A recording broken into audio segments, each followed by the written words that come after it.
کی آیت بتا رہا تھا. قرآن میں اللہ نے کیا کہا ہے؟ وَجَعَلْنَا نَوْمَكُمْ سُبَاتًا. میں آپ کو ٹینشن ڈپریشن سے بچنے کی اصل چیز بتا رہا ہوں. قرآن کیا کہتا ہے؟ قرآن نے کافی چائے کا تذکرہ نہیں کیا. قرآن نے کیا کہا ہے؟ ہم نے رات بنائی لتسکنو تاکہ تمہیں کیا ملے؟ سکون. دماغ کو کیا ملے؟ فریش ہو جائے دماغ. سکون ملتا تو فریش ہوتا ہے نا. لیکن وہ کون سی رات؟ وہ یہ والی راتیں نہیں ہیں جو آج ہماری راتیں گزر رہی ہیں. پوری رات موبائل پہ, پوری رات آپ فون پہ گپے مار رہے ہیں. اس رات کو اللہ نے سکون کے لیے نہیں بنایا. وہ رات بنائی ہے جس کے بارے میں قرآن کہتا ہے وَجَعَلْنَا نَوْمَكُمْ سُبَاتًا. 30ویں پارے کا پہلا رکوع. سب عربی میں کسے کہتے ہیں؟ کاٹنے کو. اللہ کہتے ہیں ہم نے تمہاری نیند کو کاٹنے کا ذریعہ بنایا. کینچی ہے یہ نیند. کیا مطلب کاٹنے کا؟ آپ کا جو اس دنیا سے کنیکشن ہے نا, جو تاریں گئی ہیں جہاں سے اس دنیا کے سگنل آپ کے دماغ میں آ رہے ہیں, نیند ان سگنل کو کیا کر دیتی ہے؟ اس تاروں کو کیا کر دیتی ہے؟ کاٹ دیتی ہے. دیکھو ایک آسان مثال سے بات سمجھاتا ہوں. انسان کے جسم کے ہر پارٹ کو آرام چاہیے کہ نہیں چاہیے؟ بولو. آرام کسے کہتے ہیں؟ آپ کی باڈی کا جو پارٹ کسی کام میں مشغول ہو تو کچھ وقت کے لیے اس سے وہ کام چھڑا دیا جائے, اس کو ریسٹ کہتے ہیں. اٹ از کالڈ, بولو نا, ریسٹ. مثال کے طور پر میں بول رہا ہوں, اب میرے گلے کا کام ہے بولنا. بولتے اگر میں کبھی خاموش ہی نہ ہوں تو مجھے گلے کو آرام دینے کے لیے کچھ وقت کے لیے کیا کرنا پڑے گا؟ خاموش رہنا پڑے گا. ایسا ہی ہے نا. تو گلے سے کام تھا بولنا, اس کا ریسٹ کیا ہے؟ اس سے بولنا آپ چھڑوا دیں تو کچھ وقت کے لیے سکون میں آ جائے گا, وہ دوبارہ بولنے کے قابل ہو جائے گا. کان کا کام کیا ہے؟ سننا. ہر وقت سنتے آدمی کہتا ہے بند کر یار اس کو, تھک جاتا ہے نا کان. یار تھوڑی دیر سکون کا ماحول چاہیے, کچھ نہیں سننا ہم نے. ٹانگوں کا کام کیا ہے؟ ابے بولو نا, چلنا. چلتے ایک وقت آتا ہے آپ کہتے ہیں یار بیٹھ جاؤ یار, کچھ دیر ریسٹ کر لو, لیٹ جاؤ, کچھ آرام دے دو. تو ٹانگوں سے چلنا چھڑوا دینا یہ ٹانگوں کا ریسٹ ہے. ایسے ہے یا نہیں ہے؟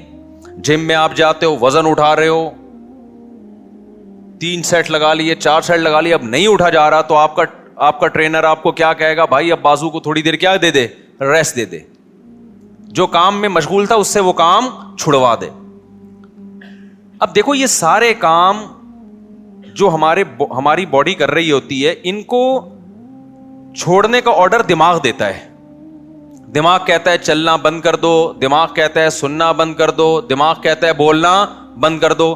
دماغ کا اپنا کام کیا ہے؟ دماغ کا ریسٹ کیسے ہوگا؟ دماغ کا کام ہے سوچنا. کیا خیال ہے بھائی؟ اگر آپ لوگ سوچ رہے ہو تو سمجھ میں آئے گا کہ دماغ کا کیا کام ہے؟ سوچنا.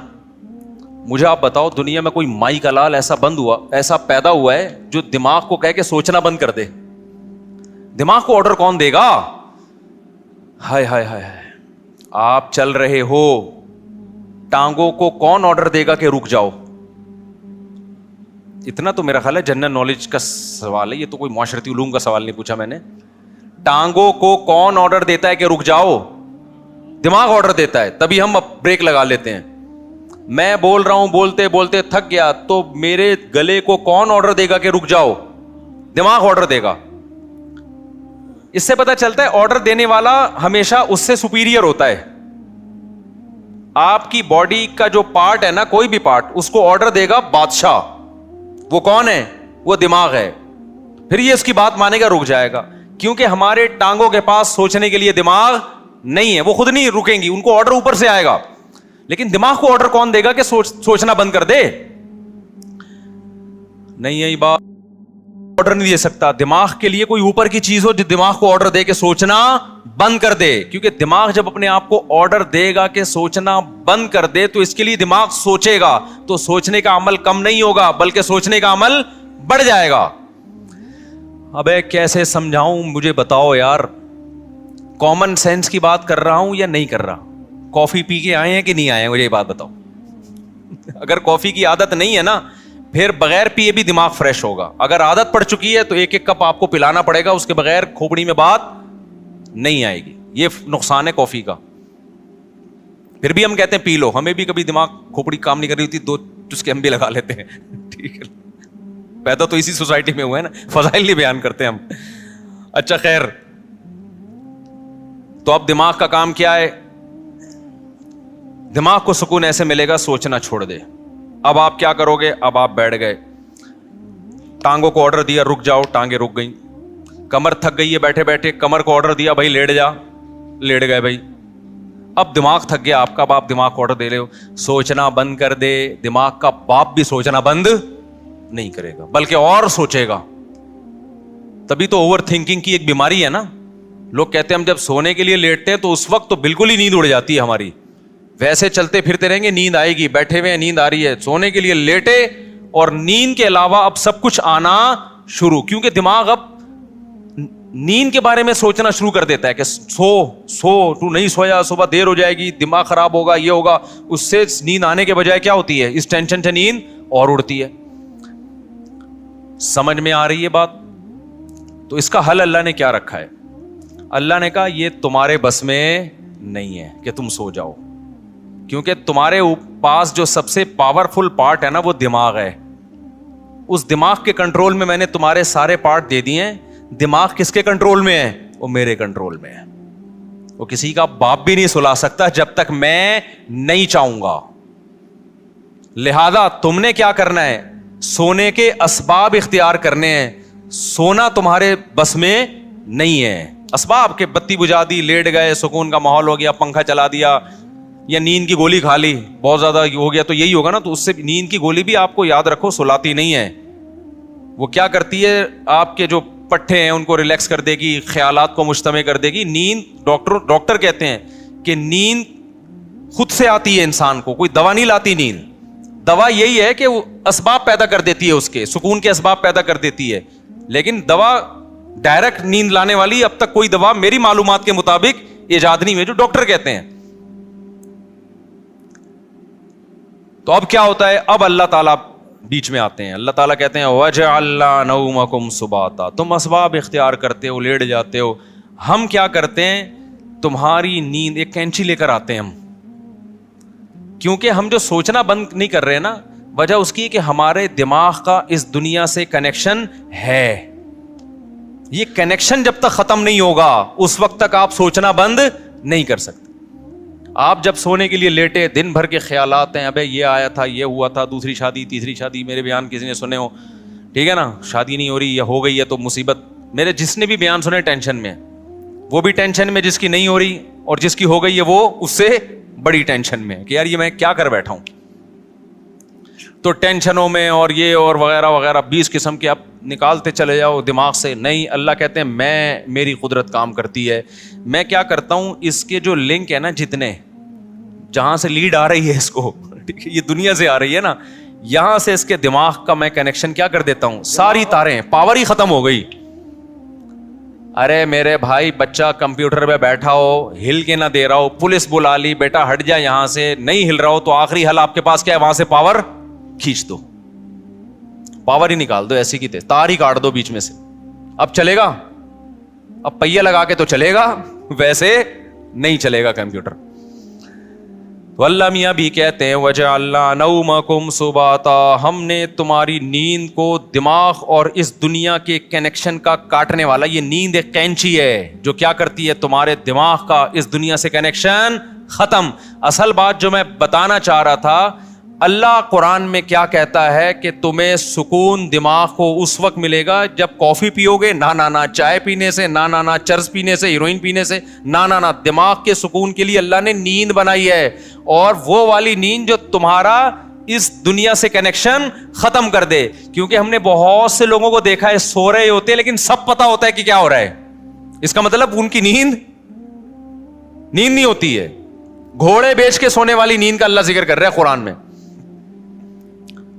آپ دیکھ لو نا آج کل جو نیندیں ہو رہی ہیں, سو رہے ہیں اور سب سن بھی رہے ہیں کہ ہو کیا رہا ہے, بیگم کیا باتیں کر رہی ہے, کس کی غیبتیں کر رہی ہے, گھر میں ساس کتنے دن سے آگے ٹھہری ہوئی ہے, جا کیوں نہیں رہی ہے, مہنگائی بڑھ رہی ہے, اسٹیبلشمنٹ نے یہ کیا کر دیا اور فلانے نے یہ کیا کر دیا اور مہنگائی کو یہ کیوں ہو گیا وغیرہ وغیرہ 20 قسم کے مسائل، اور سو بھی رہا ہے.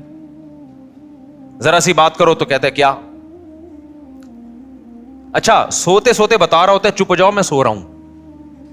ابے تجھے پتا کیسے چلا اگر تو سو رہا ہے بھائی. کہتا ہے چپ ہو جاؤ میں کیا کر رہا ہوں، سو رہا ہوں. میں ایک دفعہ سو رہا تھا، گھر والوں نے مجھے اٹھایا کہ دروازے پہ کوئی ہے، تو میں نے کہا مجھے اٹھایا کیوں، کیا نیند خراب نہ ہو جائے نا. میں نے کہا نیند تو ہو گئی خراب، نیند تو ہو گئی خراب. تو گھوڑے بیچ کے سونا، غرق ہو کے سونا،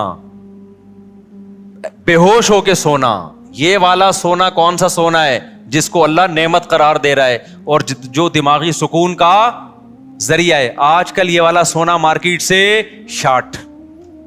کیوں شارٹ ہے؟ اس میں ہمارے اپنے گناہ بھی ہیں. اب یہ میرا ٹاپک نہیں ہے لیکن غصے پر کچھ 2 ہفتے سے بیان چل رہا تھا نا، تو اس کو بھی لگا دیتا ہوں اسی کے ساتھ. میں نے بتایا تھا نا آج کل جو ہر آدمی توے پہ بیٹھا ہوتا ہے نا غصے میں، اس کی ایک بہت بڑی وجہ کیا ہے؟ نیند پوری نہ ہونا. لوگ کہتے ہیں ہم تو 7-7 گھنٹے سو رہے ہیں. بھائی آپ سو تھوڑی رہے ہیں، 7-7 گھنٹے آپ سونے کی کوشش میں لگے ہوئے ہیں. اس میں کبھی دیکھو 3 کیفیتیں ہوتی ہیں. ایک انسان اس دنیا میں ہوتا ہے اور ایک بالکل قبر میں ہوتا ہے موت کے بعد. ایک بیچ کی کیفیت بھی ہوتی ہے، کچھ برزخ کی چیزیں دیکھ رہا ہوتا ہے اور کچھ اس دنیا کی چیزیں. قرآن سے پتہ چلتا ہے یہ ایک بیچ کی کیفیت ہوتی ہے جس میں کچھ یہاں کچھ وہاں. بالکل نیند میں بھی ایسا ہی ہے. اللہ نے نیند کو موت سے تشبیہ دی ہے. نیند میں بھی ایسا ہی ہے، یا تو آپ پورے جاگے ہوئے ہیں جیسے بھی بیٹھے ہوئے ہیں، یا آپ پورے سو رہے ہوتے ہیں. آپ کا اس دنیا سے کوئی رابطہ نہیں ہوتا، کچھ پتہ ہی نہیں ہوتا کون رو رہا ہے کون ہنس رہا ہے، سردی ہے گرمی ہے خزاں ہے طوفان آ رہا ہے نہیں آ رہا. اور ایک بیچ کی کیفیت ہوتی ہے جس میں آدھے آدھے خواب بھی دیکھ رہے ہیں اور آدھے آدھے جاگ بھی رہے ہیں. اس والی نیند سے میرے بھائی سکون نہیں ملتا. تو یہ جو گہری نیند ہے نا، اس کے لیے کچھ کام کرنے پڑتے ہیں جو آج کل مارکیٹ سے شارٹ چل رہے ہیں. اور شریعت پہ عمل کر نہیں سکتے جب تک گہری نیند لیتے نہیں ہو، کیونکہ اسلام میں اخلاق کی بہت زیادہ ویلیو ہے. نبی صلی اللہ علیہ وسلم نے فرمایا انسان اچھے اخلاق کے ذریعے تہجد پڑھنے والے اور کثرت سے روزے رکھنے والوں کے مقام تک پہنچ سکتا ہے. یعنی اس کی زندگی میں تہجد بھی نہیں ہے اور روزے بھی نہیں ہیں، لیکن اخلاق کا اتنا اچھا ہے تو اللہ اس کو کس کے ساتھ حشر کریں گے؟ تہجد گزاروں کے ساتھ. اور حدیث میں آتا ہے کہ ایک تہجد گزار اور کثرت سے روزے رکھنے والا برے اخلاق کے ذریعے جہنم کا ایندھن بن سکتا ہے. حدیث کا مفہوم ہے. کیوں؟ بد اخلاقی کی وجہ سے کبھی بیوی سے لڑے گا، کبھی پڑوسیوں سے لڑے گا، کبھی کمیٹی سے لڑے گا، کبھی امام سے لڑے گا، کبھی مؤذن سے لڑے گا، کبھی اسے پٹا، کبھی گاڑی تھوڑی سی آگے اس کو اٹھا کے ٹھوک دیا. ٹھیک ہے نا؟ تو ساری نیکیاں اس کی کیا ہو رہی ہیں؟ ضائع. کیونکہ ہمیں حدیث سے پتہ چلتا ہے کہ جو شخص لوگوں پہ ظلم کرتا ہے قیامت کے دن اللہ بدلہ ایسے لیں گے کہ اس کی نیکیاں اٹھا کے اس کے پلڑے میں ڈالنا شروع کریں گے. حتیٰ کہ ایک گالی بھی ناحق دی نا کسی کو تو اس کے بدلے میں بھی اس کی نیکی کہاں جا رہی ہے؟ وہاں جا رہی ہے. اور جب اس کی نیکیاں ختم ہو جائیں گی تو اللہ پھر کیا کریں گے؟ جس نے ظلم کیا ہوگا، بد اخلاقی کی ہوگی، اس کے گناہ اس کو دینا شروع کر دیں گے. میں سمجھا پا رہا ہوں اپنی بات؟ تو اس سے پتہ چلتا ہے بد اخلاقی، بدتمیزی، ہر وقت جلے کٹے رہنا، نیگیٹو سوچ رکھنا، یہ چیزیں اچھے اعمال کے باوجود انسان کو جہنم کا ایندھن بنا دیتی ہیں. اور خوش اخلاقی کے لیے جو میڈیکلی جو ہمارے لیے سب سے زیادہ امپورٹنٹ چیز ہے وہ کیا ہے؟ وہ گہری نیند. تو یہ ہمارے مذہب کا حصہ ہوئی کہ نہیں ہوئی ہے؟ اتنی زیادہ حدیث میں اہمیت ہے نیند کی کہ ایک صحابی آئے، انہوں نے عرض کیا کہ یا رسول اللہ میں ساری رات تہجد پڑھوں گا، کیونکہ اللہ نے آپ کی تو ساری خطائیں معاف کر دی ہیں، آپ تو رات کو آرام بھی کرتے ہیں، میں ساری رات تہجد پڑھوں گا، سوؤں گا نہیں. آپ نے فرمایا مر رغب عن سنتی فلیس منی، جو میرے طریقے سے اعراض کرے گا وہ مجھ میں سے نہیں ہے، کیونکہ اصلی و ارقد، میں تو نماز بھی پڑھتا ہوں اور آرام بھی کرتا ہوں.